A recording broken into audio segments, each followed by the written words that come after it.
జాతీయ కార్యవర్గ సభ్యులు మన గజ్వెల్ నియోజకవర్గం మొన్న పోటీ చేసిన అభ్యర్థి మాజీ మంత్రి ఈటల రాజేందర్ గారు, తర్వాత స్టేజ్ మీద వేదికను అలంకరించిన గడిపల్లి భాస్కర్ గారు, జస్వంత్ రెడ్డి గారు, మండలాధ్యక్షుడు శశిధర్ రెడ్డి, రామస్వామి, మిగతా మిత్రులు అందరికి కూడా ఒకసారి కొంత మనకు కార్యక్రమం ఆలస్యమైంది. గజ్వెల్లో కొంత సుదీర్ఘమైన ప్రసంగాలు, టైం కొంచెం లేట్ అయింది అక్కడ మీటింగ్ అవడం, కాబట్టి కొంచెం లేట్ అయింది, దానికి మన్నించాలి. ఒకసారి అందరం కూడా అయితే ఎలక్షన్లో ఎంత ఉత్సాహంతో పనిచేసినామో అంతే ఉత్సాహంతో రాజేందర్ గారికి వచ్చిన గెస్టులందరికీ కూడా గట్టి చప్పట్లతోటి జయ జయధ్వానాలతోటి వెల్కమ్ చెప్పండి.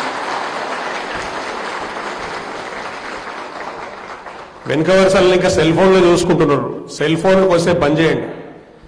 లైవ్ షోలు వచ్చినట్టయితే మరి తర్వాత చూసుకోవచ్చు. ఎవరైనా సెల్ ఫోన్లు చూస్తున్నారో సెల్ ఫోన్లు బంద్ చేయండి. ఒక 15-20 నిమిషాలు మనకు రాజేందర్ గారిని మీరు కలవాలంటే షామీర్పేట పోవాలి, 3 గంటలు వెయిట్ చేయాలి. అన్న ఇక్కడికి వచ్చిండు, వచ్చిన అరగంట గంట సేపు మనం సద్వినియోగం చేసుకోవాలి, మన విషయాలు మంచి చెడ్డ డిస్కస్ చేయాలి. ఆయన మాట్లాడిన సందేశం మనకి ఏమైనా ఉంటే మనం ఏం నేర్చుకుంటామో నేర్చుకునే ప్రయత్నం చేయాలి. మళ్ళా మనం మన కార్యక్రమాలు చేసుకోవాలి. ఈ టైం ఏదైతే మనకి వాళ్ళు ఇచ్చినో ఈ టైం చాలా విలువైనది. ఎలక్షన్లు అయిన తర్వాత, ఒక ఫలితం వచ్చిన తర్వాత మళ్ళీ అదే ధైర్యంతో, మొక్కవని ధైర్యంతో మనం అందరం కలవాలి, ముందు పోవాలి, ఫ్యూచర్ కార్యక్రమాలన్నీ ప్లాన్ చేసుకోవాలని చెప్పి ఇక్కడికి మన దగ్గరికి రాజేందర్ అన్న ప్లస్ మిగతా నాయకులు కూడా వచ్చారు. వీళ్ళందరూ కూడా మనందరితో కలిసి పనిచేయడానికి ఉన్నారు. కాబట్టి మీరందరూ కూడా వచ్చే half an hour to 40 minutes మంచి అటెన్షన్ ఇవ్వండి. ఒకటే మీటింగ్ అవుతుంది, ఇక్కడ వేదిక నుంచి పెద్దలు మాట్లాడుతుంటారు, ఒకటే మీటింగ్ అవుతుంది, ఒకటే మీటింగ్ కావాలి. మళ్ళీ మీరు సెంట్రల్ మీటింగ్లు పెట్టకండి, ఓకేనా? తర్వాత విషయం ఏంటంటే, మొన్న ఎలక్షన్ అయింది 2019లో. మనము పార్లమెంట్ ఎలక్షన్లో మనకు రఘునందన్ రావు గారు పోటీ చేసినప్పుడు భారతీయ జనతా పార్టీకి 22,000 పైన ఓట్లు వచ్చినాయి మనకి ఇక్కడ గజ్వెల్ కాన్స్టిట్యున్సీలో. అంతకుముందు అధ్యాయం వదిలిపెట్టండి. కొంతమంది 18లో ఎన్ని వచ్చినాయి, 14లో ఏ మనం పోటీ చేయలేదు, అవన్నీ వదిలిపెట్టండి. 19లో మనకు 22,000 ఒక లైఫ్ అక్కడి నుంచి అధ్యాయం మొదలైంది అనుకుందాం. ఆ తరువాత జరిగిన చాలా పోరాటాలలో, ప్రభుత్వ వ్యతిరేక పోరాటాల్లో, కేసీఆర్ అరాచక పాలనకు వ్యతిరేకంగా గజ్వెల్ నియోజకవర్గంలో మనమందరము పాల్గొన్నాం, కొట్లాడినాం, రస్తారోకోలు చేసినాం, ధర్నాలు చేసినాం, ప్రభుత్వ దిష్టి బొమ్మలు తగలబెట్టినాం, కొట్లాటలు అయినాం, పోలీస్ స్టేషన్లు పోయినాం, కొంతమంది జైలుకు పోయినరు. ఇటువంటి పోరాటాల ఫలితం తర్వాత గత ఫిబ్రవరిలో కూడా మనకు కార్నర్ మీటింగ్ జరిగినాయి. కార్నర్ మీటింగ్ జరిగినప్పుడు ఉమ్మడి కొండపాక మండలానికి సంబంధించి ఏరియాలో ప్రతి విలేజ్లో, ప్రతి కార్యక్రమం, ప్రతి శక్తి కేంద్రంలో తీసుకున్న కార్నర్ మీటింగ్ అన్ని సక్సెస్ అయినాయి. దానికి అందరు కూడా మీ అందరే దానికి బాధ్యులు. మనము ఇటుక మీద ఇటుక పెట్టి పేర్చినట్టు చిన్నగా ఉన్న ఆర్గనైజేషన్ ఒకరి మీద ఒకరు యాడ్ చేసుకుంటూ ఇవాళ కొన్ని వేల మంది కార్యకర్తలు మనకు జమ అయినరు. మనకు ఒక మంచి నాయకుడు, ఒక జాతీయ స్థాయి నాయకుడు, ఒక ముఖ్యమంత్రి స్థాయి నాయకుడు మనకు అభ్యర్థిగా వచ్చినప్పుడు మనం ఎంత బాధ్యతగా పనిచేయాలనో అంతే బాధ్యతగా పనిచేసే ప్రయత్నం చేసినాం. మన ప్రయత్నంలో విజయానికి చాలా దగ్గరగా వచ్చినాం.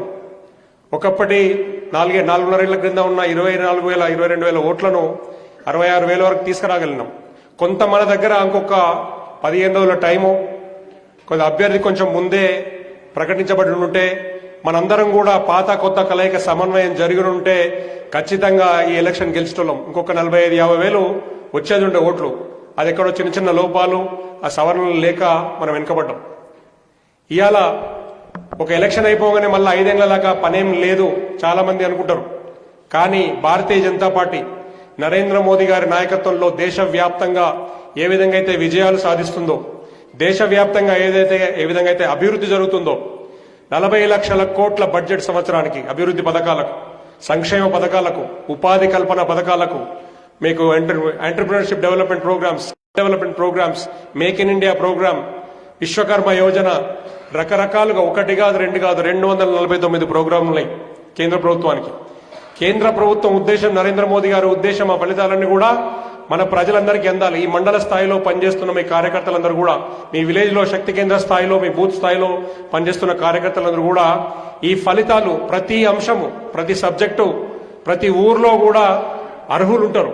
కనీసము 30% మంది ఇటువంటి ప్రోగ్రాంలకు అర్హులు ఉంటారు. ఈ ప్రోగ్రామ్స్ అన్ని కూడా కిందికి తీసుకెళ్లాలి. ఇన్ని రోజులు మనకి ఎందుకు తెలియదు అంటే లేవా అంటే లేక కాదు, ఉన్నాయి. ఇంతకుముందు ప్రభుత్వం వేరు, గత 10 సంవత్సరాలుగా అరాచక పాలన ఉండే. కేంద్రం నుంచి వచ్చిన నిధులన్నీ వాళ్ళు ఎగరేసుకుపోయినారు. కేంద్రం నుంచి వచ్చే నిధులు మనకు రానియలే. టీఆర్ఎస్ కార్యకర్తలు తప్పితే మిగతా వాళ్ళకి ఆ ఫలితాలు రానియలే, సామాన్యులకు రానియలే, అర్హులకు రానియలే. మీకు తెలుసు వాళ్ళ బీసీ బంద్ ఏమైంది, దళిత బంద్ ఏమైంది, ఊర్లలో గ్రామ పంచాయతీల్లో నిధులు ఏమైనాయి అన్నీ తెలుసు మీకు. మనము చదువుకున్న వాళ్ళు యువత ఎక్కున్నారు ఇక్కడ. మనం ఆలోచించవలసింది భవిష్యత్తు గురించి ఆలోచించాలి. ఒక ఎలక్షన్ జరిగిపోయిన ఎలక్షన్లో కొన్ని లోపాలు జరిగినాయి. లోపాలు ఎందుకు జరిగినాయో మనం ఆత్మపరిశీలన చేసుకోవాలి. ఇక్కడ ఎవరిని కూడా పర్సనల్గా ఏలెత్తి చూపే పరిస్థితి ఏం లేదు. ఆ ఉద్దేశంతో కూడా ఇక్కడ రాలేదు. కాకపోతే కొన్ని విలేజెస్లో బ్రహ్మాండమైన ఓట్లు వచ్చినాయి, కొన్ని విలేజెస్లో మెజారిటీ వచ్చింది మనకు. కొన్ని బూతులలో కొండపాక మండలం తర్వాత ఈ కుక్నూరుపల్లి విభాగంలో కొన్ని బూతులలో మనకు లీడ్ వచ్చింది. కొన్ని బూతులలో 50-50గా వచ్చింది. కొన్ని బూతుల్లో వెనకబడ్డ చోట ఎందుకు వెనకబడ్డాం? 50-50 వచ్చిన కాడ 60% 10% ఎందుకు తేలేకపోయినాం? ఎక్కడ లోపం జరిగింది? 30% పడ్డ కాడ 60% చేయగలుగుతామా లేదా? ఇటువంటి చేసుకుని మనకు ఆల్రెడీ తెలిసి ఉంటుంది. ఎలక్షన్ జరిగే ప్రాసెస్లో ఏం లోపాలు జరిగినాయో తెలిసి ఉంటాయి. అవి మనం ఇప్పుడే సరిదిద్దుకొని చర్చలు పెట్టుకొని వాటిని మళ్ళీ రెక్టిఫై చేసుకునే ప్లాన్ చేసుకోవాలి. ఎందుకంటే 6 నెలల్లో ఎన్నికలు వస్తాయి. ఒకటి, కంపల్సరీ మీకు గ్రామ పంచాయతీ ఎన్నికలు వస్తాయి. 2, ఒక బై ఎలక్షన్ వచ్చే అవకాశం ఉంది, అది గ్యారంటీ లేదు. బై ఎలక్షన్ వస్తుందా లేదా మనకు తెలియదు. ఎందుకంటే పార్లమెంటు ఎలక్షన్ల రిజల్ట్ బేస్ చేసుకుని అది ఉంటుంది. పార్లమెంట్ ఎన్నికలు వస్తున్నాయి మనకు ఏప్రిల్లో. వీటన్నిటి కూడా మనం ప్రిపేర్ కావాలి. ఇక్కడి నుంచి భారతీయ జనతా పార్టీ ఉధృతంగా పెరగాలి. ఆ ఉద్దేశంతో మన అందరితో ఒకసారి మాట్లాడదామని.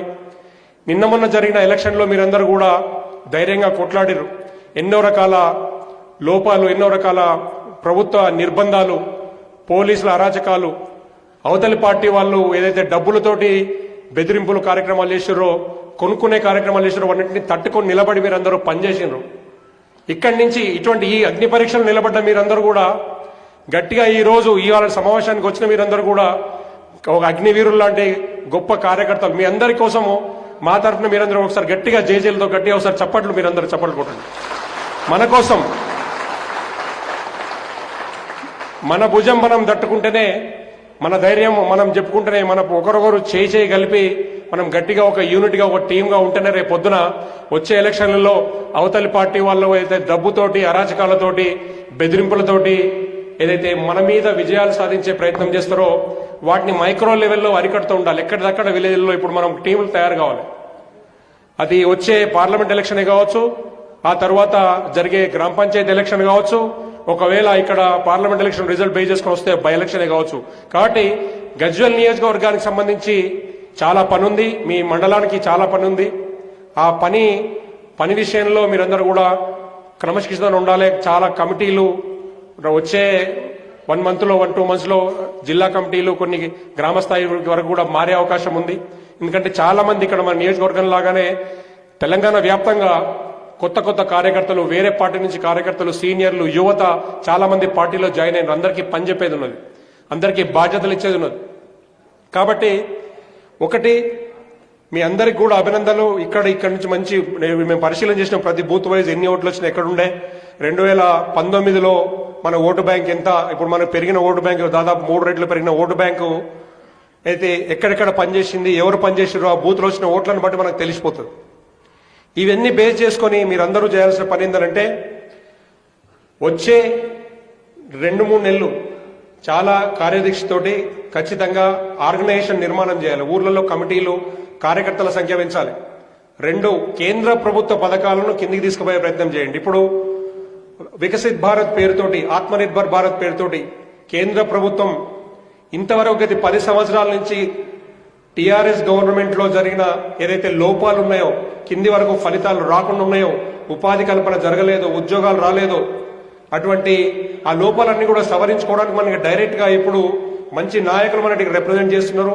సెంట్రల్ గవర్నమెంట్ డైరెక్ట్ గా బెనిఫిట్ ప్రోగ్రామ్స్ స్టార్ట్ చేస్తున్నది. దానిలో మనందరూ కూడా కార్యకర్తలను ఫైనాన్షియల్ గా డెవలప్ చేయడానికి, కార్యకర్తలందరూ కూడా మంత్లీ ఉపాధి పథకం కిందనో లేకుంటే ఒక ప్రోగ్రామ్ కింద, ఎంటర్ప్రినర్షిప్ ప్రోగ్రామ్ కిందనో పోయేటట్టు చేసుకొని సెల్ఫ్ ఎఫిషియన్సీ పెట్టుకొని మీరందరూ కూడా ఆర్గనైజేషన్ నిర్మాణం చేసుకుని ఊర్లలో ఎఫిషియెంట్గా ముందుకు పోవాలి, ఆర్గనైజేషన్ నిర్మాణం చేయాలి. ఎక్కడ కూడా మీరు నిన్న మొన్న జరిగిన ఎలక్షన్లో ఏదైతే లోపాలు జరిగినా అవన్నీ మళ్ళీ పునరావృతం కాకుండా చూడాలి. కార్యకర్తలుగా నమ్మి మీ మీద ఒక బాధ్యత పెట్టి ఒక ఊరో ఒక బూతో మీకు అప్పచెప్పినప్పుడు అక్కడ 100% బయటికి ఏం మాట్లాడతాము, లోపల ఏం ఆలోచిస్తాము, మన పక్కన అన్నదమ్ములతో ఏం మాట్లాడతాం, నైబర్స్ తోటి, బయట కార్యకర్తలతో ఏం మాట్లాడతాం మనం తెలుసుకొని నిబద్ధతతో ముందుకు పోవాలి. ఇప్పుడు టీఆర్ఎస్ ప్రభుత్వం లేదు, ఎమ్మెల్యే ఉన్నాడు కానీ టీఆర్ఎస్ ప్రభుత్వం లేదు. ఆ ఎమ్మెల్యే కింద ఉన్న వాళ్ళ కార్యకర్తలు ఇంతకుముందు చేసిన అరాచకాలు చేసే అవకాశం లేదు. ఇప్పుడు కేంద్రంలో మన ప్రభుత్వం అప్పుడు ఉంది, ఇప్పుడుంది. కేంద్రంలో మళ్ళీ ప్రభుత్వం వస్తుంది, మళ్ళీ బై ఎలక్షన్ జరిగినా మళ్ళీ ఇక్కడ వచ్చే పార్లమెంట్లో కానీ మన అభ్యర్థి గెలిచే అవకాశం ఉంది. వచ్చే గ్రామ పంచాయతీ ఎలక్షన్లో దాదాపుగా 100% ఊర్లలో మనం గెలవచ్చు. ఎందుకంటే ఓట్ల శాతం చూసినాం, మనం ఓట్లు ఏ విధంగా పుంజుకున్నదో చూసినాం. నాయకత్వం పెరిగింది, చాలా మంది కొత్త జాయినింగ్స్ ఉన్నాయి, చాలా మంది ఉత్సాహంతో యువత ముందుకు వస్తున్నారు. గ్రామ పంచాయతీలో మన ఎన్ని గ్రామ పంచాయతీలు ఈ నియోజకవర్గం దాదాపు 200 గ్రామాలు ఉంటాయి. ప్రతి చోట వార్డు మెంబర్లు, గ్రామ పంచాయతీ సర్పంచ్లు కూడా మన వాళ్ళు గెలిచినట్టుగా ఇప్పటి నుంచే ప్లాన్ చేసుకోండి. ఎవరు పోటీ చేస్తారు, ఎవరు ముందుకు వస్తారు, జేబుల నుంచి మీరు రూపాయి పెట్టుకొని ముందుకు రాగలుగుతారా, మీకు రూపాయి పైనుంచి సాయం కావాలంటే మీరు ఎంత నిబద్ధతతో ఇలా పనిచేసారు. ఇవాళ ప్రతి ఒక్కరి గురించి, ప్రతి కార్యకర్త, ప్రతి బూత్ లో జరిగిన అంశం గురించి పైన రిపోర్ట్ ఉన్నది. ఎవరెట్లా చేశారు, ఏం చేశారని ఇవాళ ఇక్కడ మాట్లాడడం కానీ అందరి గురించి మనకు అవగాహన ఉన్నది. ఏమైనా చిన్న చిన్న తప్పులు జరిగిన చోట సవరించుకొని మీరు ముందుకు పోయేటట్టయితే చాలా బాగుంటుంది. ఆర్గనైజేషన్ నిర్మాణం గట్టిగా చేద్దాం. కొండపాక మండలం గత 3-4 ఎలక్షన్లలో ఎప్పుడు కూడా టీఆర్ఎస్ లీడ్ ఇచ్చేది. ఇవాళ కూడా బొటాబొట్టిగా కొంచెం వెనుకబడ్డం కానీ మనకు చాలా ఓట్ల బ్యాంక్, చాలా ఓట్ శాతం పెరిగింది. వచ్చేసారి ఎలక్షన్లో ఖచ్చితంగా ఉమ్మడి కొండపాక, ఇది కుట్నూరుపల్లి డివిజనే కానీ కొండపాకనే కానీ ఖచ్చితంగా మనం భారతీయ జనతా పార్టీ లీడ్ తీసుకురాగల నమ్మకంతో, ధైర్యంతో నేను మాట్లాడుతున్నా. మీకు ధైర్యం ఉంటే ఒకసారి చెప్పండి. మనము భవిష్యత్తు తరాలు మంచి నాయకత్వం రావాలి, ప్రతి గ్రామంలో గ్రామ స్వరాజ్యం రావాలి, రామరాజ్యం రావాలంటే, రాష్ట్రం మొత్తంలో రామరాజ్యం రావాలన్నా ప్రతి గ్రామం రామరాజ్యం రావాల్సిందే. అంటే అక్కడ ఆ బాధ్యత మన చేతిలో ఉంది. మనం ఊర్లో గెలిస్తే, మన బూత్లో గెలిస్తే రాష్ట్రం గెలుస్తాం, మనము బూత్లో గెలిస్తే నియోజకవర్గం గెలుస్తాం, మనం బూత్లో గెలిస్తే ఎంపీటీసీ, సర్పంచ్ గెలుస్తాం. కాబట్టి ఆ బాధ్యత మీ మీదే ఉన్నది. రాజేంద్రన్న మనకు ఎలక్షన్ జరిగిపోయిన తర్వాత కూడా యాక్చువల్గా హైదరాబాద్ స్టేట్ ఆఫీస్లో మీటింగ్ ఉంటాయి, తనకు వేరే నియోజకవర్గాల్లో రాష్ట్ర వ్యాప్తంగా ఎన్నో బాధ్యతలు ఉంటాయి. అయినా కానీ ఇక్కడ మీరందరూ ధైర్యంతో కొట్లాడిన మీరు ఒకసారి కలుద్దామని వచ్చింది. కాబట్టి ఇవాళ ఆయన మాట్లాడే సందేశం గురించి మీరు దృష్టి పెట్టండి. ఏం చెప్తున్నాడో మనం ఏం చేయాలో దృష్టి పెట్టండి. వీలైతే కొన్ని నోట్ చేసుకోండి పాయింట్స్, మనం ఏం చేయాలనేది చేసుకుని బాధ్యతగా రేపటి నుంచి ఏం చేయాలనేది వర్టికల్ అలైన్మెంట్ లో ఆయన లీడర్షిప్ లో పనిచేయడానికి అందరూ ముందు రావాలని కోరుతూ, ఇక్కడ ఊహాగానాలు అవన్నీ బంద్ చేయండి, ఫ్యాక్ట్స్ మాట్లాడండి. ఆయన అట్లా చేసినట్టు, ఆయన ఇట్లా చేసిండు, ఆయన అమ్ముడు పోయిండు, ఈయన కొనుక్కున్నారు, ఆయన పైసలు ఇసుకపోయినట్టు, ఈయన కొనుక్కున్నారు, అవన్నీ బంద్ చేయండి. అయిపోయింది, ఆ అంకం అయిపోయింది. అది పట్టించుకునే పరిస్థితి, టైం మనకు లేదు. ఎందుకంటే ఫిబ్రవరిలోనో ఏమో పార్లమెంట్ నోటిఫికేషన్ వచ్చినట్టుంది. ఆ తర్వాత అది ఇమ్మీడియట్ గానే మళ్ళీ మన గ్రామ పంచాయతీ ఎలక్షన్స్ ఉంటాయి. అయితే గీతే మళ్ళీ ఒక బై ఎలక్షన్ కూడా రావచ్చు. కాబట్టి మనకు చాలా పని ఉంది. కాబట్టి ఫ్యాక్చువల్ గా మనం ఎట్లా ముందుకు పోదన్న దాని మీద మనం ఆలోచన చేసుకోవాలి, ముందుకు పనిచేయాలని కోరుతూ ఇవాళ నాకు ఈ అవకాశం ఇచ్చిన వేదికకు ధన్యవాదాలు చెప్తున్నాను. భారత్ మాతాకి, భారత్ మాతాకి. నరేంద్ర మోదీ గారి నాయకత్వం, కిషన్ రెడ్డి గారి నాయకత్వం, ఈటెల రాజేందర్ గారి నాయకత్వం. భారత్ మాతాకి. థ్యాంక్ యూ అన్న.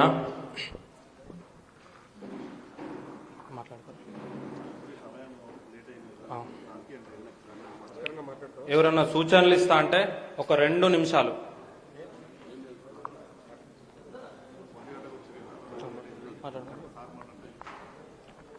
ఇప్పుడు ఈ కార్యక్రమాన్ని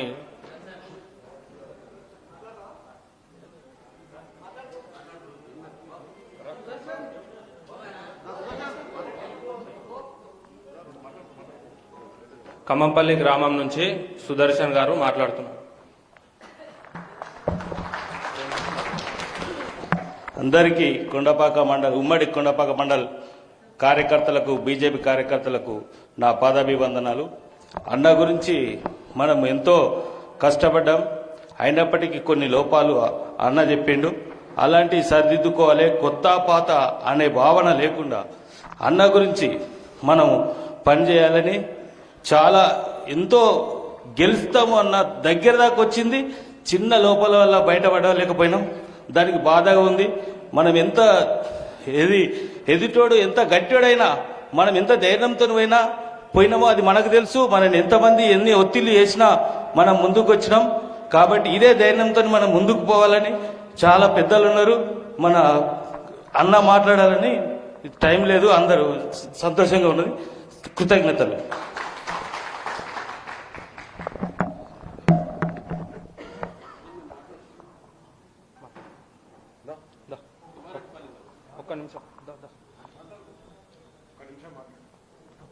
తిమ్మారెడ్డిపల్లి గ్రామం నుంచి నరేష్ గారు మాట్లాడతారు.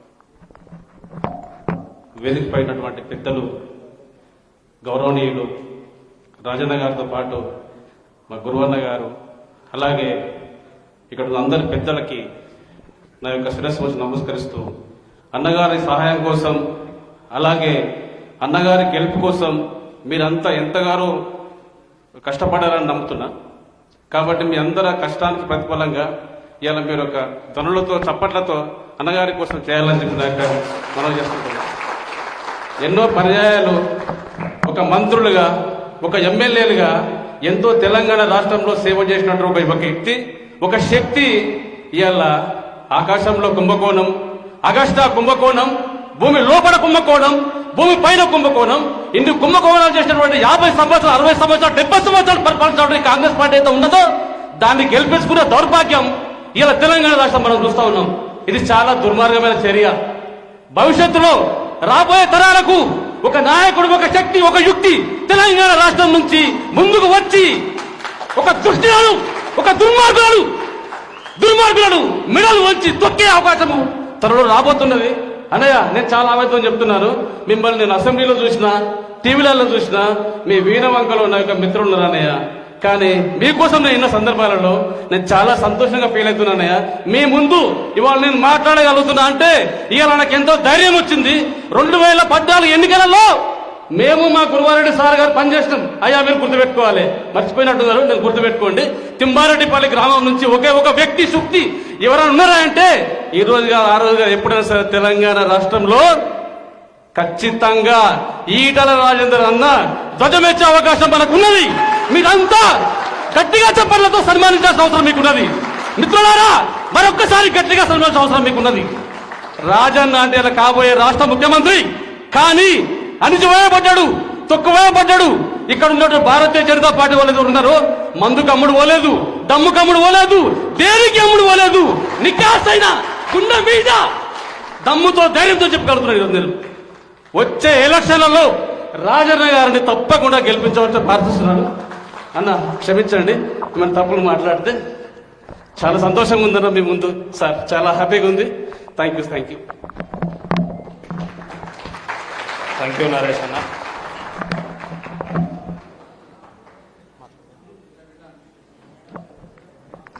ఆకారం అశోక్, గజ్వేల్ ఎస్సీ మోర్చా కన్వీనర్ గారు.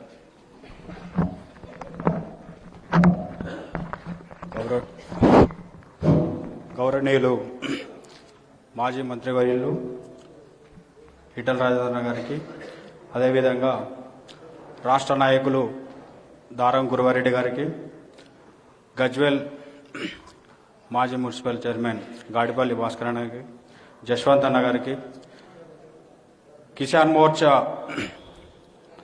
సిద్దిపేట ఉపాధ్యక్షులు గడ్డమీద రామస్వామి గారికి, అదేవిధంగా ఇక్కడికి వచ్చినటువంటి నా తోటి బీజేపీ కార్యకర్తలకు, పదాధికారులకు నమస్కారాలు. చాలా కష్టపడ్డాం. ప్రతి ఒక్కరికి ఆవేదన ఉందన్న. మనము రానున్నటువంటి గతాన్ని మర్చిపోదాం. రానున్నటువంటి పార్లమెంట్ ఎన్నికల్లో 400 సీట్లు అయితే ఏదైతే మనం టార్గెట్ అనుకున్నామో ఆ 400లలో మనం మెదక్ నుంచి మనం మోడీ గారికి సీటు కానుకగా ఇవ్వాల్సిన అందరిపైన ఉన్నది. ఒకప్పుడు నేను పార్టీలో చేరినప్పుడు ఈ కొండపాకలో మేము ఒక 20 మంది కార్యకర్తలం ఉండేది. ఇప్పుడు చూసుకున్నట్టయితే ప్రతి విలేజ్కి 100కు పైగా కార్యకర్తలు ఉన్నారు. సో నేనేమంటున్నా అంటే భవిష్యత్ తరం అనేది మన పైన ఉన్నది కాబట్టి మనమందరం కష్టపడదాం. మన దేశం కోసం, మన రాష్ట్రం కోసం పాటుపడదాం. అదేవిధంగా అన్నగారి దృష్టికి ఇంకొక విషయం తీసుకురావాల్సింది అందరికీ తెలిసిన విషయమే. అంటే ఏంటంటే ఈ ఉమ్మడి కొండపాకంలో కుకునూరుపల్లి అదేవిధంగా కొండపాక రెండు ఉన్నాయి. జగదాపూర్ నుంచి కొన్ని గ్రామాలు మన కుకునూరుపల్లిలో కలవడం జరిగింది. సో పరిపాలనా సౌలభ్యం కొరకు పరిపాలన మనం ఉమ్మడి ఆంధ్రప్రదేశ్ ఏ విధంగా అయితే విభజించి పరిపాలన కొనసాగిస్తుందో ఈ రాష్ట్రం, అదేవిధంగా ఈ కుకునూరుపల్లికి ఒక మండలాధ్యక్షుడిని, కొండపాక సంబంధించిన మండలాధ్యక్షుడిని ఎన్నుకోవాల్సిందిగా ఇక్కడ ఉన్నటువంటి పెద్దలకు నేను తెలియజేస్తున్నాను. ఎందుకంటే ఉమ్మడి కొండపాక మండలం అనేది రాయవరం నుంచి మొదలుకుంటే ఇక్కడ మన దుద్దిడ వరకు, అక్కడ వరకు కూడా ఇది చాలా లాంగ్ ప్రాసెస్ ఉంది. కార్యకర్తలకు సమన్వయం లోపించడం జరుగుతుంది. ఎందుకంటే ఇక్కడ ఉన్నటువంటి పెద్ద లాంగ్ డిస్టెన్స్ కాబట్టి అందరితోని కోఆర్డినేషన్ చేయకపోవడం, మనకున్న సమయంలో వారితోని మాట్లాడకపోవడం, చర్చించకపోవడం చాలా ఇబ్బందికరమైన విషయం. దీనివల్ల మనకు కానీ మన పార్టీకి కానీ చాలా నష్టాలు జరుగుతున్నాయి అన్న. దీన్ని కొంచెం సమన్వయంతో చేసి ఈ పార్లమెంట్ ఎన్నికలు అయిపోయే లోపే, ఎందుకంటే మనం పార్లమెంట్ ఎన్నికలు అయిపోయినాయంటే మనం చేయలేము. అదేవిధంగా స్థానిక ఎలక్షన్లో గెలవాలన్నా ప్రతి ఒక్కరికి ఉంటుంది, నేను సర్పంచ్ కావాలని. ఇక్కడున్న ప్రతి ఒక్కరికి లీడర్కి నేను సర్పంచ్ కావాలి, నేను ఒక ఎంపీటీసీ కావాలి, నేను ఒక జెడ్పీటీసీ కావాలని ప్రతి ఒక్కరికి ఉంటుంది. కాబట్టి ఎందుకంటే మనం దాదాపు 10 నెలలు అయిపోయింది మన మండలం, నాకు తెలిసిన కాడికి అంతేనా అన్న, 10 నెలలు అయిపోయింది కుకునూరుపల్లి మండలం అనేది అయిపోయింది. కాబట్టి సో రానున్నటువంటి ఈ నూతన సంవత్సరంలో మనం మండలాధ్యక్షుడిని ఎన్నుకోవాల్సిందిగా విజ్ఞప్తి అన్నగారికి తెలియజేస్తున్నాను. అదేవిధంగా ఇంకోటి అంటే ఎవరో తప్పుగా అనుకోకండి, ఇక్కడ ఉన్నటువంటి ప్రతి ఒక్కరు కూడా పాత కొత్త అనే తేడా లేకుండా అందరం కూడా కలిసికట్టుగా పనిచేస్తున్నాం. కలిసికట్టుగానే పనిచేద్దాం. ఒకటే మనం అనుకున్నది ఏంటిది, ఒకటే జెండా కింద అందరం పనిచేస్తున్నాం. కాబట్టి ఆ జెండా గెలుపు కోసమే మనం కృషి చేయాలని కోరుతున్నా. జెండా గెలిచిందంటే నువ్వు గెలుస్తాను, నేను కూడా గెలుస్తా. సో ఈ అవకాశం ఇచ్చినటువంటి ప్రతి ఒక్కరికి కృతజ్ఞత తెలియజేస్తున్నాను. Thank you.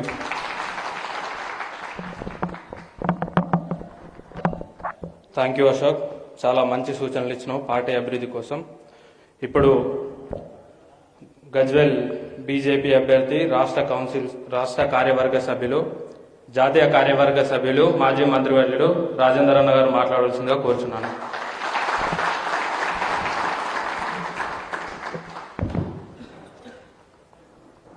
పాత కొండపాక మండల కార్యకర్తల సమావేశానికి అధ్యక్షత వహించిన శశిధర్ రెడ్డి గారు, పెద్దలు జశ్వంత్ రెడ్డి గారు, భాస్కర్ గారు, రామస్వామి గారు, ఉప సర్పంచ్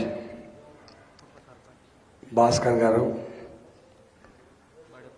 నరసింహులు గారు, వేదికమైనటువంటి పెద్దలకు, సహచర కార్యకర్తలకు, మీడియా మిత్రులందరికీ నమస్కారం. యాక్చువల్గా మన మీటింగ్ లంచ్ తర్వాత 2 గంటలకి సమావేశం ఉండే. శశిధర్ రెడ్డి గారేమో 12 o'clock పిలిచిండు. భోజనం చేసి చాలామంది ఉంటుందో ఉండదో అన్నటువంటి అనుమానంతో మళ్ళీ ఇళ్ళలోకి పోయినట్టుగా వింటా ఉన్నాం.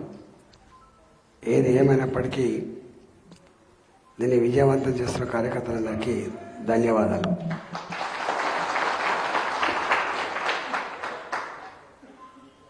కొండపాక మండలంలో నామినేషన్ వేస్తున్నప్పుడు, ఇక్కడికి వస్తున్నామని వార్త తెలిసినప్పుడు ఇట్లా ఉప్పొంగింది. నీళ్ళ కథ ప్రవాహానికి ఎదురొడ్డినట్టుగా అనేక గ్రామాల్లో తీర్మానాలు కూడా చేశారు.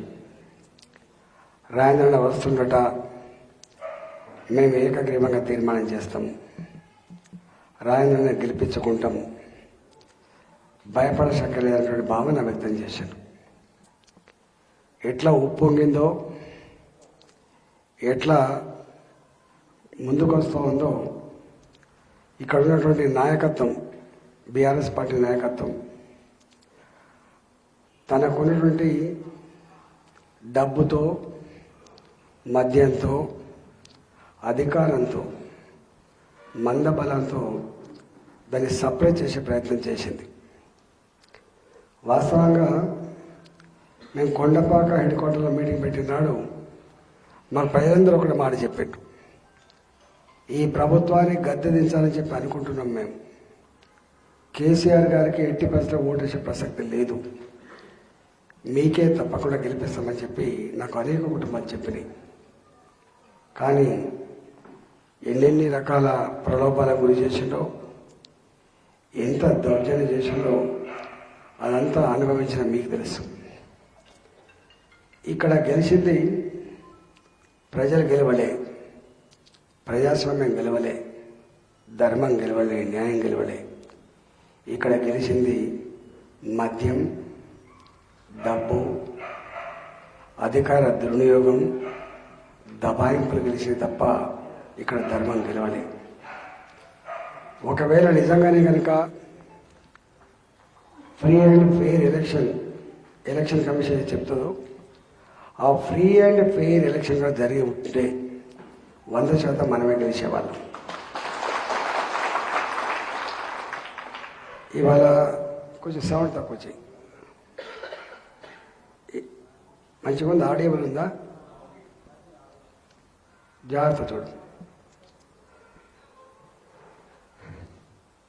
కానీ గొప్ప విజయం ఏంటంటే, ఒకనాడు గజ్వల్ నియోజకవర్గంలో మనకు వచ్చిన ఓట్లు 1470.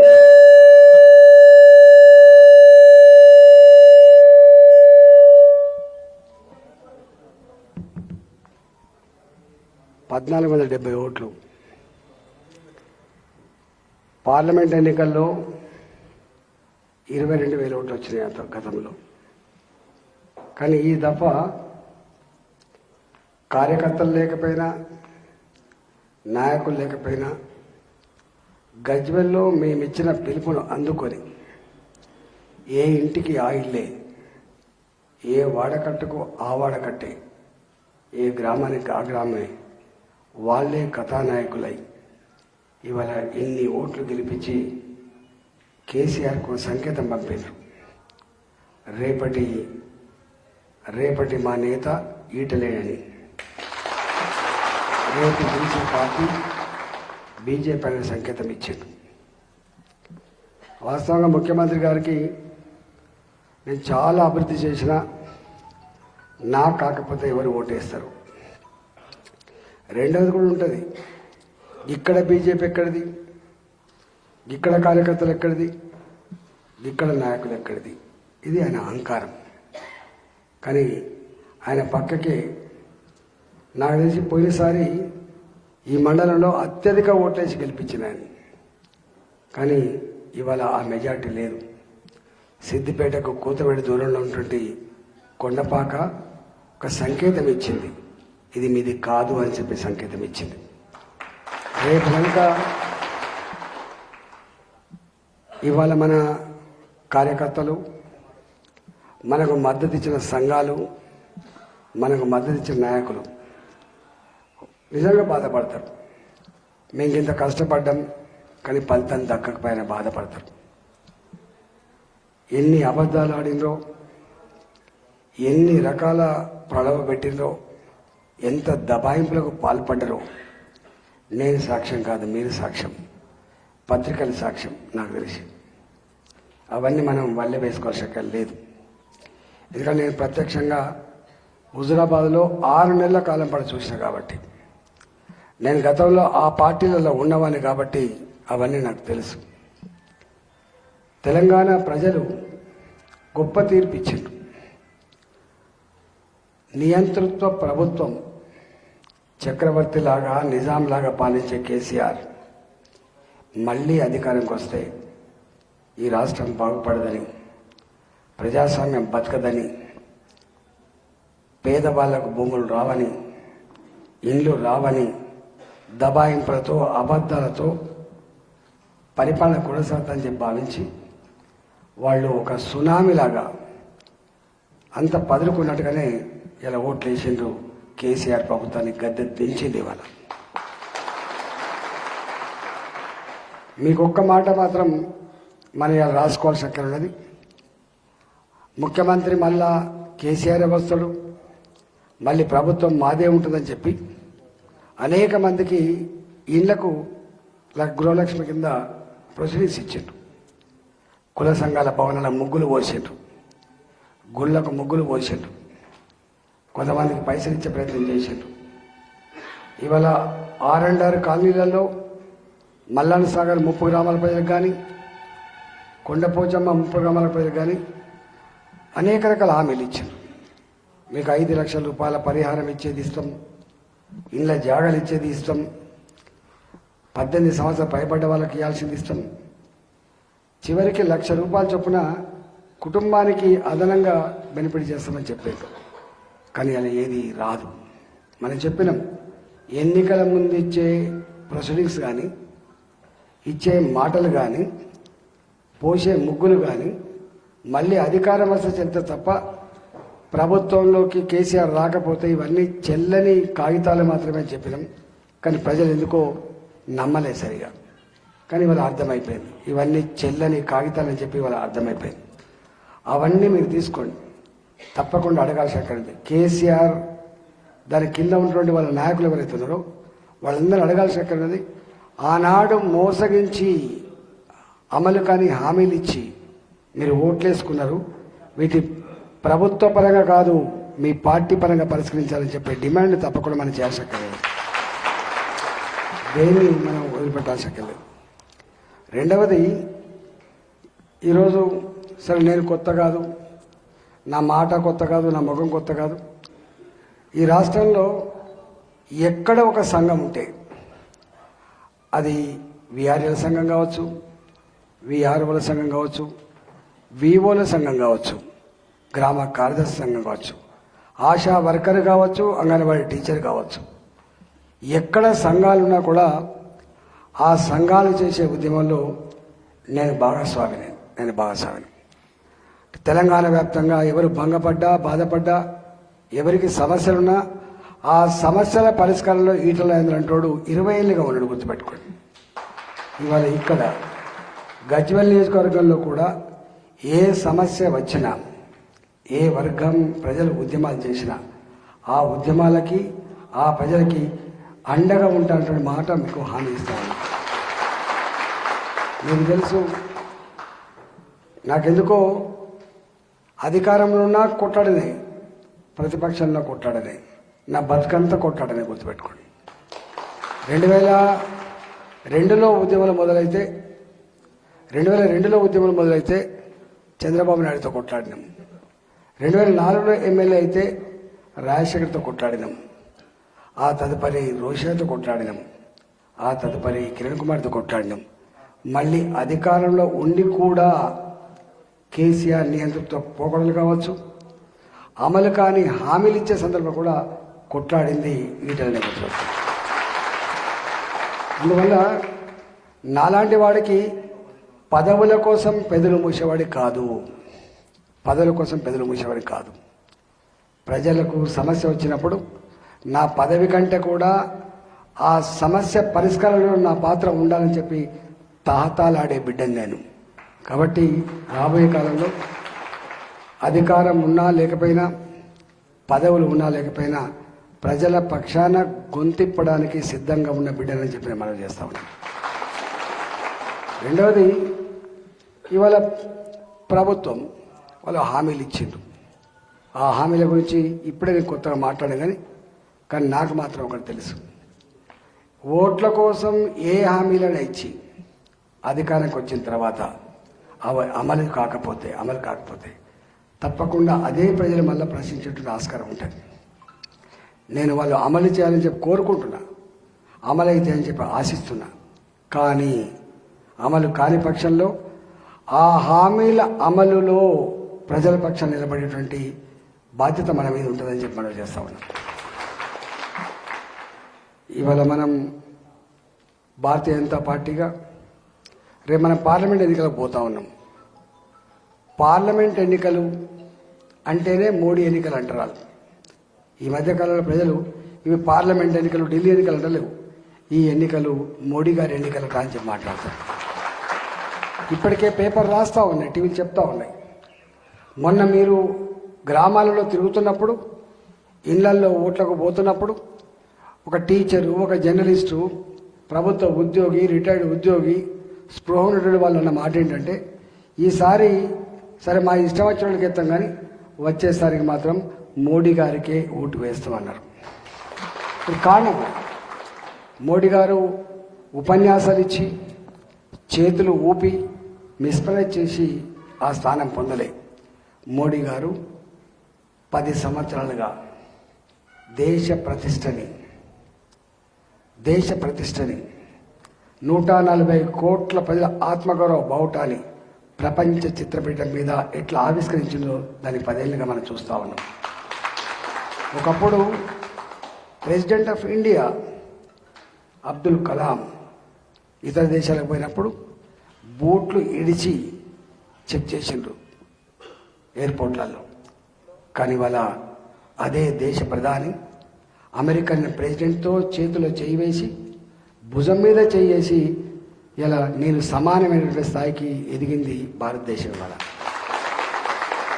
ఒక దేశానికి మోడీ గారి పోయినప్పుడు ఆ దేశ ప్రధానమంత్రి మోడీ గారికి మొక్కి ఆయన ఆశీర్వాదాలు తీసుకునే చరిత్ర మన కళ్ళ ముందు కదలాడుతుంది. వాళ్ళ ఒకనాడు ఇది చిన్న దేశం, పేదరికం, చిన్న దేశం, పేదరికంలో చిన్న దేశం, ఆర్థికంలో తక్కువ దేశం అనేటువంటి భావన ఉండే. 11వ స్థానంలో ఉన్న భారత ఆర్థిక వ్యవస్థ ఇవాళ 5వ స్థానానికి ఎగబాకిన మనం 5వ స్థానానికి వచ్చినాం. రేపు 3వ స్థానంలో ఉండాలని చెప్పి కోరుకుంటున్నాం. మీకు తెలుసు, ఒకప్పుడు పంజాబ్ ఖలిస్తాన్ ఉద్యమం కావచ్చు, జమ్మూ కాశ్మీర్ మాకు సపరేట్ దేశం కావాలని ఉద్యమం కావచ్చు, జమ్మూ కాశ్మీర్ మేము పాకిస్తాన్లో కలిసిపోతామనేటువంటి ఉద్యమాలు కావచ్చు. 370 ఆర్టికల్తో ఎన్నెన్ని రకాల అక్కడ హింస జరిగిందో, ఎంత లాస్ అయినామో మీకు తెలుసు. కానీ ఇవాళ 10 సంవత్సరాల కాలంలో నరేంద్ర మోడీ గారు ఇవాళ ఖలిస్తాన్ ఉద్యమం కాదు, బలూచిస్తాన్, పాకిస్తాన్లో ఉన్న బలూచిస్తాన్లో ఉద్యమం జరుగుతోంది, మేము భారతదేశంతో ఉంటామనే ఉద్యమం జరుగుతూ ఉంది. పాక్ ఆక్రమిత కాశ్మీర్లో ఇవాళ మేము భారతదేశంలో కలిసిపోతామని చెప్పే ఉద్యమం జరుగుతోంది. మన పార్లమెంటు సాక్షిగా POKలో ఉన్న ప్రజలకు కూడా ఇవాళ భారతదేశంలో ఓటు ఉండాలనుకున్నప్పుడు వాళ్ళకు కూడా అసెంబ్లీ సీట్ కేటాయిస్తామని చెప్పి 25 అసెంబ్లీ సీట్లు కేటాయించి POK మాదే అని చెప్పేటువంటి సత్తా సంతరించుకోవాలి. కదా చుట్టుపక్కల దేశాలు, అది నేపాల్ కావచ్చు, అది బంగ్లాదేశ్ కావచ్చు, అది శ్రీలంక కావచ్చు, ఆపదలో ఉంటే ఆపన్న హస్తం అందించి ఆదుకున్న దేశం కూడా భారతదేశం. వల్ల ఒకనాడు వాళ్ళందరూ చైనాతో ఉండేది. అంటే ప్రపంచంలో ఉన్న అనేక దేశాలకు భారతదేశం యొక్క కీర్తి, భారతదేశ యొక్క ఔన్నత్యం ఎంత గొప్పగా ఎదిగిందో మనం చూస్తాం. మన G20 సమావేశాలు జరిగాయి ఢిల్లీలో. G20 సమావేశాలు జరిగితే దాంట్లో మొట్టమొదటిసారిగా నరేంద్ర మోడీ గారు G20 కాదు G21 కావాలని చెప్పి ఆఫ్రికన్ కంట్రీల కూటమి, 51 దేశాల ఆఫ్రికన్ కంట్రీస్ యొక్క కూటమి అయితే ఉందో వాళ్ళని కూడా ఇలా చేర్చుకోవాలి, వాళ్ళని కూడా ముందుకు తీసుకుపోవాల్సిన బాధ్యత మన మీద ఉంది. ప్రపంచంలో ఏ దేశం పేదరికంలో ఉన్నా, ప్రపంచంలో ఏ దేశంలో అలజడి ఉన్నా ప్రపంచం మనలో కొనసాగించాలని చెప్పి భావించి 51 దేశాల కూటమిని కూడా G20లో చేర్పించి G21గా ఆవిష్కరించిన చరిత్ర కూడా నరేంద్ర మోడీ గారిని గుర్తుపెట్టుకోండి. ఇవాళ మనం చూస్తూ ఉన్నాం, చైనా అంటే ఇట్లా, చైనా అంటే అట్లా అని చెప్పి మనం వింటాం. కానీ ఇవాళ 3500 కిలోమీటర్ల చైనా బార్డర్లో రోడ్డు నిర్మించి 1 ఇంచు కూడా భారత భూభాగాన్ని ఆక్రమించుకోవడానికి ఆస్కారం లేదని చెప్పి ఇవాళ సవాలు చేసిన దేశం కూడా మన భారతదేశం అనే విషయం మనం మర్చిపోదు. ఇట్లా ప్రపంచవ్యాప్తంగా కావచ్చు, దేశంలో కూడా మనం చూస్తున్నాం. ఇవాళ మన గ్రామాలలో వెలుగుతున్న లైట్లు, కడుతున్న శ్మశాన వాటికలు, కట్టిన గ్రామ పంచాయతీ భవనాలు, వేస్తున్న సిమెంట్ రోడ్లు, కడుతున్న మురికి కాలువలు, ఇవన్నీ కూడా కేంద్ర ప్రభుత్వ నిధులతో మాత్రమే జరుగుతున్న పనులు ఇవి. మీ గ్రామాలలో మీ సర్పంచ్ని అడగండి, ఎప్పుడన్నా మీ గ్రామాల్లో ఎప్పుడైనా ఉప సర్పంచ్ అడగండి. జీతాలు ఇవ్వడానికి కూడా డబ్బులు లేవు. Per capita income from central government, per capita income from state government రెండు సమానంగా రావాలి. కానీ ఇవాళ రాష్ట్ర ప్రభుత్వం ఆ నిధులు ఇవ్వకపోతే కేంద్ర ప్రభుత్వం పంపించే నిధులతో ఆ మాత్రం జీతాలు ఇచ్చి ఇలా గ్రామ పంచాయతీలు పచ్చగా ఉండడానికి, గ్రామ పంచాయతీ నీటిగా ఉండడానికి కారణమవుతుంది కేంద్ర ప్రభుత్వం. కానీ ఎప్పుడు నరేంద్ర మోడీ గారు నేను చేస్తున్నాను మాత్రం చెప్పలేదు. నేను చేస్తున్నది నరేంద్ర మోడీ గారు ఎప్పుడు కూడా నేను ఈ దేశానికి సేవ చేసేటువంటి సేవకుని మాత్రమే చెప్తాడు, నేను ఇచ్చిన అని మాత్రం ఎక్కడ చెప్పాడు. కానీ కేసీఆర్ మాత్రం పెన్షన్ ఇచ్చి నీ పెద్ద కొడుకునని చెప్తాడు, కళ్యాణ లక్ష్మి ఇచ్చి మేనమామని చెప్తాడు, రైతు బంధు ఇచ్చి నీకు రైతు బంధువునని చెప్తాడు. అంటే తన ఇంట్లోకి వెళ్ళి ఇచ్చినట్టుగా, తానే ఇచ్చినట్టుగా మన కోసమే జీవిస్తున్నట్టుగా చెప్తాడు. ఇవాళ మోడీ గారికి కేసీఆర్కి ఉన్న తేడా రెండు. ఒకటి, నేను సేవకుని మాత్రమే అని చెప్పి ఎక్కడ మచ్చ లేకుండా ఇచ్చిన మాట కట్టుబడి మడమ తిప్పకుండా అమలు చేసేటువంటి వ్యక్తి మోడీ. దానికి విరుద్ధంగా ప్రయాణం చేసే వ్యక్తి కేసీఆర్, గుర్తుపెట్టుకోండి. ఇవాళ అంతేకాదు, ఆయన చాలా మాట్లాడతాడు. 140 కోట్ల జనాభా, కాశ్మీర్ నుంచి కన్యాకుమారి, అరుణాచల్ ప్రదేశ్ నుంచి ఇలా గుజరాత్ వరకు అన్ని భాషలు, అన్ని సంస్కృతులు, అన్ని రాష్ట్రాల ప్రజల్ని గెలుచుకున్న వ్యక్తి నరేంద్ర మోడీ గారు. 4 కోట్ల ప్రజలకు, 4 కోట్ల ప్రజానికం అధికారం ఇస్తే 10 ఏళ్లలో అసహించుకుంటట్టు చేసుకొని ఈయన వద్దు అని చెప్పి ఏరి కోరి ఇలా ప్రజలు ఓడగొట్టేటువంటి పరిస్థితి తీసుకొచ్చుకోవడం కేసీఆర్. చెప్పే మాటకు చేసే పనికి పొంతన లేని వ్యక్తి కేసీఆర్, గుర్తుపెట్టుకో. అబద్ధాల పునాదుల మీద నడిచే వ్యక్తి కేసీఆర్. ఇచ్చిండా డబుల్ బెడ్రూమ్ మనకి ఇక్కడ, ఇచ్చిండా నిరుద్యోగ యువతకు భృతి ఇక్కడ, ఇచ్చిండా ఇక్కడ రుణమాఫీ, ఏది లేదు. ఇవాళ అవన్నీ ధనిక రాష్ట్రాల్లో రాజు తలుసుకుంటే దెబ్బలకు కొదవాని రాష్ట్రాల్లో ఎందుకు ఇవ్వలేకపోయింది? ఇవాళ దళితులకు 3 ఎకరాలు ఎందుకు ఇవ్వలేకపోయిండు? దళిత ముఖ్యమంత్రి ఎందుకు చేయలేకపోయింది? ఇవాళ దళిత బంధు కూడా 15 లక్షల రూపాయలు చొప్పున గజ్వల్ ఎందుకు ఇవ్వలేకపోయింది? ఇవాళ బీసీ బంధు అని పెట్టి పేద బీసీలకు ఎందుకు ఇవ్వలేకపోయింది 1 లక్ష రూపాయలు చొప్పున? కేవలం ఎన్నికలు వచ్చినప్పుడు ప్రజల్ని మభ్యపెట్టి మోసగించి అమలు కాని హామీలు ఇచ్చి బోల్తా కొట్టించి అధికారంలో కొనసాగడమే ఎజెండాగా బతుకుతున్న వ్యక్తి కేసీఆర్ అనే విషయం మీరు మర్చిపోకండి. ఇవాళ ఆయన చెప్తాడు, నేను ఇది చేసిన అది చేసిన. ఏం చేస్తాడు? ఇవాళ నేను ఆర్థిక మంత్రిగా పనిచేసిన, నేను కొత్తగా ఆర్థిక మంత్రిగా ప్రమాణ స్వీకారం చేసినాడు. 74,000 కోట్ల అప్పు, 74,000 కోట్ల అప్పు. ఇవాళ నాకు తెలిసి 6 లక్షల పైబడి అప్పు ఉంది. అలా ఒక తెలంగాణ గడ్డ మీద కూరగాయలు అమ్ముకునే కుటుంబంలో పుట్టిన, గుళ్ళ ముందు భిక్షమెత్తుకునే కుటుంబంలో పుట్టినప్పటికీ ఆ పుట్టే పిల్ల, ఆ పుట్టే అబ్బాయి 1,50,000 అప్పుతో పుడుతున్న విషయం మర్చిపోకండి. ఇవన్నీ ఆయన మొన్న అంటాడు, నంబర్ వన్. ఒక గంటన్నర కేటీఆర్ మాట్లాడతాడు, గంటన్నర హరీష్ రావు మాట్లాడతాడు, ఒక 4 గంటల పాటు ఆయన మాట్లాడు.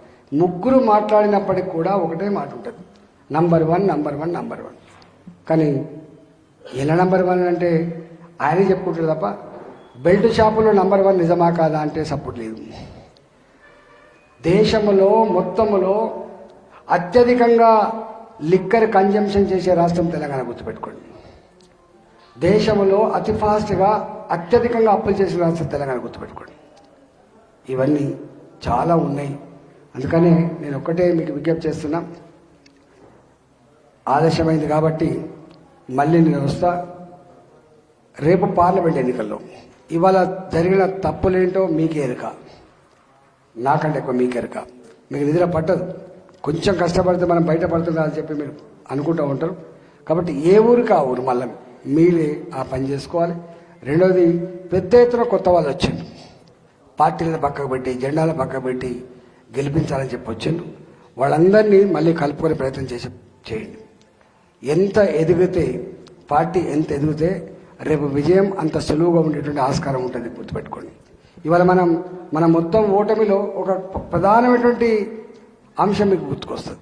అంటే వాళ్ళు డబ్బులు పంచుతున్నప్పుడు కానీ అబద్ధాలు చెప్తున్నప్పుడు కానీ చివరికి ఓట్ల వేసినప్పుడు లైన్లో నిలబడ్డప్పుడు కూడా వాళ్ళ నాయకులు లైన్లో నిలబడి డబ్బులిచ్చి పంపించారు. సాయంత్రం పూట పెద్ద ఎత్తున కాంపౌండ్లో పంపించి డబ్బులు ఇచ్చకుండా ఓట్లు వేయించారు. అన్నింటిని నిలువరించగలిగే శక్తి ఎప్పుడొస్తుంది? మీ బలం ఎక్కువైతే దాన్ని నిలువరించవచ్చు. అప్పటిదాకా అట్లాంటి వాడిని నిలువరించే ఆస్కారం లేదు. వాడు మందబలంతో దౌర్జన్యంతో అధికార అండతో వాళ్ళు భయపెడుతున్నప్పుడు, వాళ్ళు డబ్బులు పంచుతున్నప్పుడు, వాళ్ళు అన్యాయంగా ఓట్లు వేయించుకున్నప్పుడు నిలువరించేటువంటి శక్తి మనం లేకుండా పోయింది. ఆ నిలువరించే శక్తి రేపు ప్రజా సపోర్ట్తో వస్తుంది. ఆ నిర్వహించగలిగే శక్తి రేపు 10 మందిగా ఉన్నటువంటి కార్యకర్తలు 100 మందిగా 200 మందిగా ఉండేటువంటి ఆస్కారం ఉంటుంది. కాబట్టి ఇవాళ మనం గ్రామాలలో మనకు మద్దతిచ్చే ప్రజానీకాన్ని విశ్వాసం కలిగించడంలో ఐక్యతతో మనతో నడపడంలో మీరంతా గొప్ప కృషి చేయాలని చెప్పి మనం చేస్తామని. పాత వాళ్ళు కొత్త వాళ్ళని తేడా లేకుండా కలిసికట్టుగా పనిచేస్తేనే మనకు విజయం సాధ్యమవుతుంది.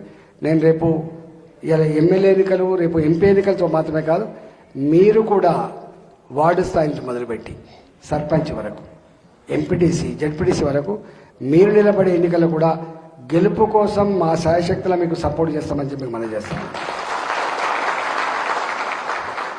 గ్రామాలలో నాయకత్వం ఎదగాలంటే వట్టిగా మీది నుంచి వచ్చే ఎమ్మెల్యేతో సాధ్యం కాదు, ఒక ఎంపీతో సాధ్యం కాదు. నా వార్డు మెంబర్ గెలవాలి, నా సర్పంచ్ గెలవాలి, నా ఎంపీటీసీ గెలవాలి, నా కౌన్సిలర్ గెలవాలి. ఇవి గెలిస్తేనే మనకు పట్టుండేట ఆస్కారం ఉంటుంది. కాబట్టి రాబోయే కాలంలో స్థానిక సంస్థల ఎన్నికలు ఎప్పుడొచ్చినా కూడా మీకు పూర్తి స్థాయిలో అండగా ఉంటామని, మీ గెలుపులో మా పాత్ర ఉంటుందని చెప్పి మీకు మనవి చేస్తా ఉన్నాం. అదేవిధంగా రేపు ఎంపీ ఎన్నికల్లో మనం అనుకున్నట్టుగా 100% 1470 ఓట్లు వచ్చినప్పుడే 22,000 ఓట్లు వచ్చినాయి మీకు 4 నెలలకి. రేపు ఇవాళ ఇక్కడ 66,000 ఓట్లు వచ్చినాయి.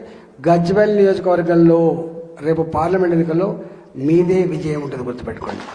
మెదక్ పార్లమెంట్ ఇవాళ మనకు వచ్చిన ఓట్లు 2,20,000 ఓట్లే కావచ్చు, వాళ్ళకు 6 లక్షల పైచీలకు రావచ్చు, ఇంకో పార్టీకి 5 లక్షల పైచీలకు రావచ్చు. కానీ రేపు పార్లమెంట్ ఎన్నికల్లో ప్రజలు మాత్రం ఇర్రెస్పెక్ట్ ఆఫ్ క్యాస్ట్, ఇర్రెస్పెక్ట్ ఆఫ్ పార్టీ, ఇవాళ దేంతో సంబంధం లేకుండా దేశ సమగ్రత, దేశ అభివృద్ధి, దేశ భద్రత, దేశ ప్రజల ఆత్మ గౌరవం సమున్నతంగా ఉండాలంటే ఇలా మోడీ గారే మళ్ళీ ప్రధానమంత్రి కావాలని చెప్పి అశేష ప్రజానీకం కోరుకున్న సందర్భం కాబట్టి, కాశ్మీర్ నుంచి కన్యాకుమారి వరకు కోరుకున్న సందర్భం కాబట్టి, తెలంగాణ ప్రజలు కూడా దానికి భిన్నమైన ఆలోచన చేస్తలేరు. కాబట్టి తెలంగాణ ప్రజలు కూడా మోడీ గారిని ఆశ్రయించాలని చెప్పి కోరుకుంటారు. కాబట్టి మనందరం రేపు పార్లమెంట్ ఎన్నికల్లో గొప్ప గెలిపించడంలో మీరంతా కలిసికట్టుగా పనిచేయాలని చెప్పి మనం చేస్తూ సెలవు తీసుకున్నా.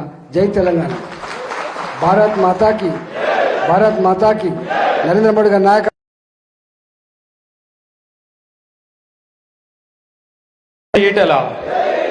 థ్యాంక్ యూ అన్న.